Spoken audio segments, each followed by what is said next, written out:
সিয়া শ্যামকে jail থেকে বের করে নিয়ে আসে। শ্যাম চিকিকে আক্রমণ করার জন্য আগস্তি বাড়িতে ঢুকে পড়ে। রাম চিকিকে বলে, আমি থাকতে তোমার কোনো ভয় নেই, আজ থেকে তুমি আমার সঙ্গেই থাকবে। আন্নাপূর্ণা আগস্তি বলে, তোদের লজ্জা শরম বলে কি কিছুই নেই, আগে আমার দেওয়া শর্ত পূরণ কর। ভিউয়ার্স, রাম কি পারবে তার দাদিমার দেওয়া শর্ত পূরণ করতে, নাকি রাম চিকিকে চিরজীবনের মতো হারিয়ে ফেলবে? ভিউয়ার্স, কেমন আছো সবাই? তোমাদের জন্য নিয়ে আসলাম ভালোবাসি তোমায় এপিসোড। ভিডিও ভালো লেগে থাকলে লাইক ও একটি কমেন্ট করে দিবে। পর্বের শুরুতে আমরা দেখতে পাই সিয়া গাড়ি চালাচ্ছে। সে মনে মনে রাম এবং চিকিকে আলাদা করার পরিকল্পনা করছে। হঠাৎ রাস্তার ধারে সে শ্যামকে দেখতে পায় এবং তাকে গাড়িতে তুলে নেয়। সিয়া বলে, রাম আর চিকির মাঝখানে আমি আসবই, আর এতে আমাকে সাহায্য করবে শ্যাম। শ্যাম বলে, তুমি ভাবছো কত তাড়াতাড়ি তোমার কাজ শেষ হবে আর আমাকে সরিয়ে দেবে, ভুলে যাও, চিকির জায়গা নেওয়ার স্বপ্নও ভুলে যাও। সিয়া বলে, তাহলে তুমিও তোমার টাকার কথা ভুলে যাও। শ্যাম বলে, আমি তো শুধু একজন প্রেমিক, আমার টাকা চাই না, আমার চিকিকে চাই, যেভাবেই হোক আমি চিকিকে পাবই। সিয়া বলে, ঠিক আছে, আজ রাতেই কাজ শুরু করো, তুমি তোমার চিকিকে নাও আর আমার রামকে আমার কাছে ফিরিয়ে দাও। ডিল? শ্যামও বলে, ওকে ডিল। রাম ল্যাপটপে কাজ করছে। রাম তৃষ্ণার্ত হয়ে নিচে জল খেতে আসে। রাম দেখে চিকি হলের মেঝেতে পাতলা বিছানায় শুয়ে ঘুমাচ্ছে এবং শীতে কাঁপছে। রামের খুব খারাপ লাগে। রাম সে ওপর থেকে একটি কম্বল এনে পরম মমতায় চিকিকে ঢেকে দেয়। রাম সে মনে মনে ক্ষমা চায় চিকির কষ্টের জন্য।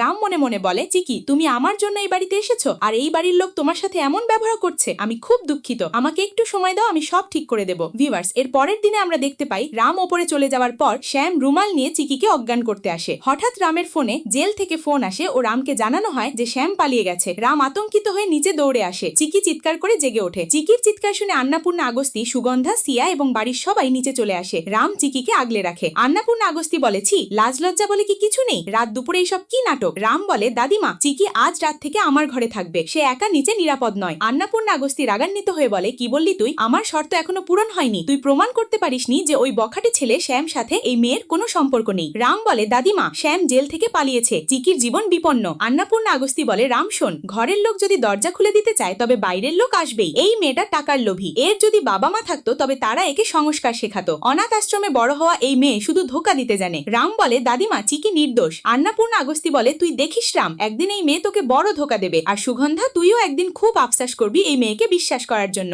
আন্নাপূর্ণা আগস্তির রাগে সেখান থেকে চলে যান। সিয়া আড়াল থেকে সব দেখে হাসতে থাকে। রাম ও চিকি অসহায় ভাবে একে অপরের দিকে তাকিয়ে থাকে। ভিউয়ার্স, আজ এই পর্যন্তই। পরবর্তী ভিডিও দেখতে আমাদের চ্যানেলটি সাবস্ক্রাইব করে বেল আইকন অন করে দিয়ে পরবর্তী ভিডিও দেখার জন্য অপেক্ষা করো। ধন্যবাদ।